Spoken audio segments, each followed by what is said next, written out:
What's up, guys, and welcome to my review for one of my most anticipated films of the year.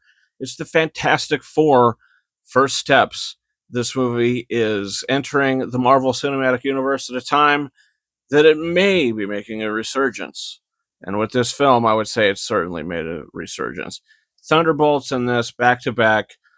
The MCU is now in hyperdrive, as it seems, as their next movie is going to be the Spider Man film and then Avengers Doomsday. Those films are, I believe, next July and next December. No spoilers in this. This is just my thoughts of the film and thoughts of, you know, how it is compared to the other Fantastic Four movies. Because if I'm not just comparing this to the MCU, or I know it's completely different, it's taking place in its own world.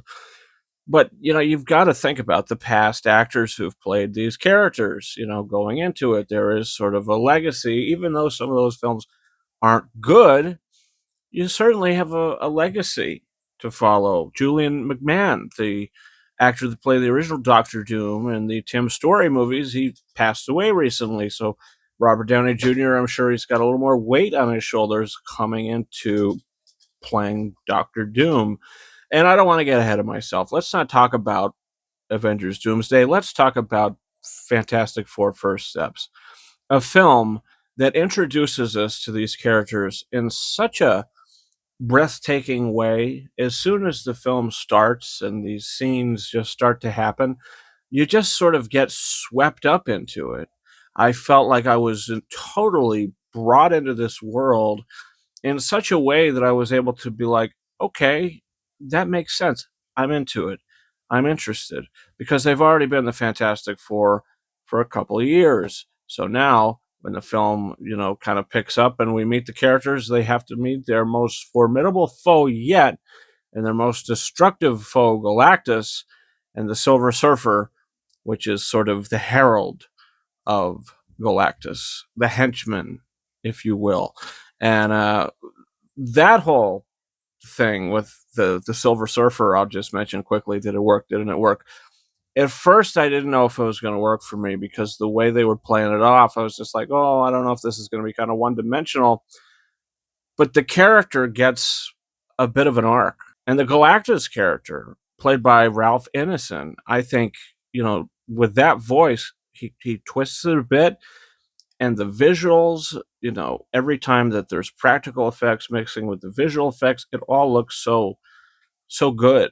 And I think this movie's going to be nominated for a lot of Oscars. Hopefully, we'll be nominated for a lot of Oscars because it's so well made.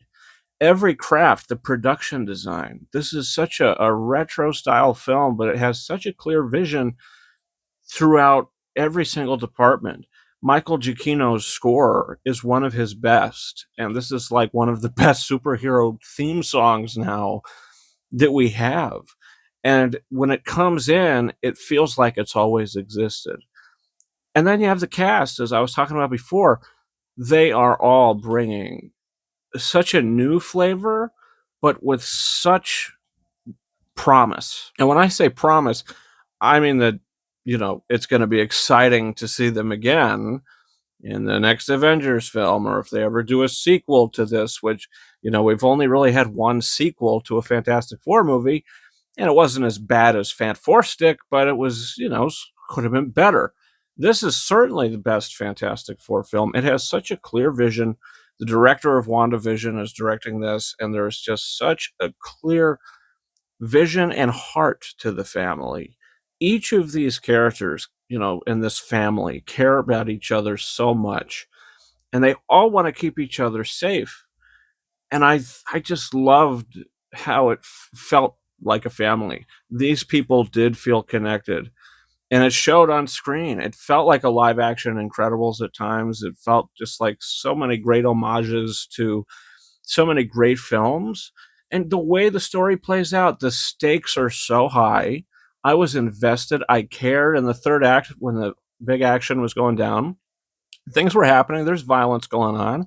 And I was sitting there for the first time in a long time in an MCU movie since like Spider-Man or Guardians of the Galaxy. It doesn't happen as consistently now. but it's the immersiveness, and it's the being involved in the story so much that you kind of, ooh, you're moving with it in your seat, and you're invested into it because you care so much about the story and the characters. This movie is so good. It's less than 2 hours. The runtime, it flies by. There's no scenes in here that I would have been like, "Yep, let's remove that," because it's like a perfect runtime. The movie is never boring. The story is always moving. These characters' minds are always thinking. It's the most sophisticated, smart superhero film I've seen in a very long time.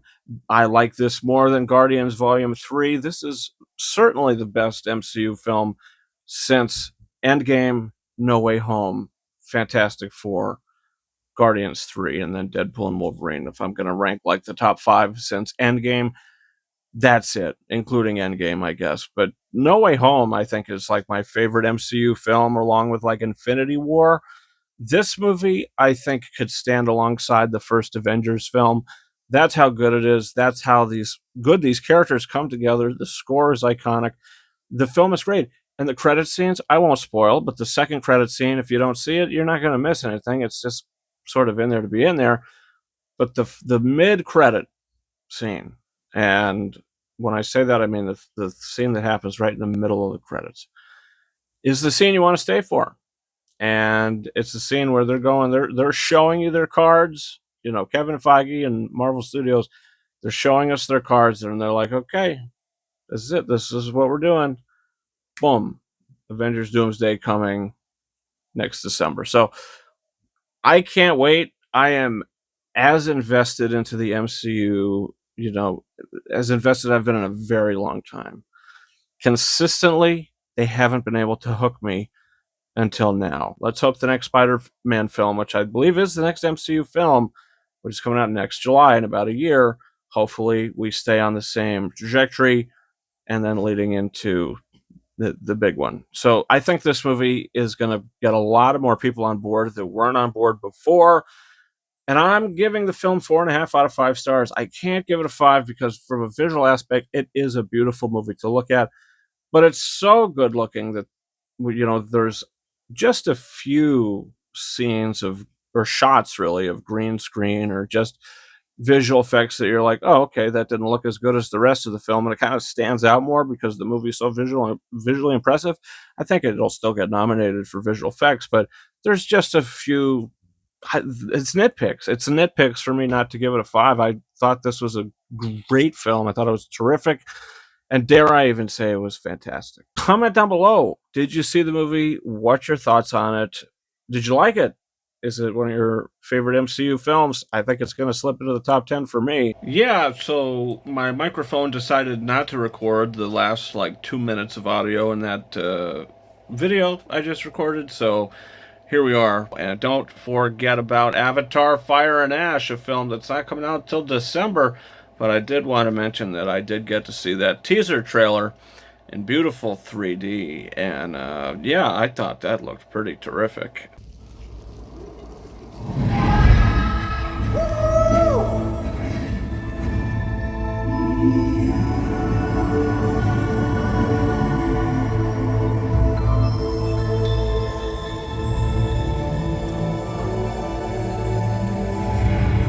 Strength of the ancestors is here.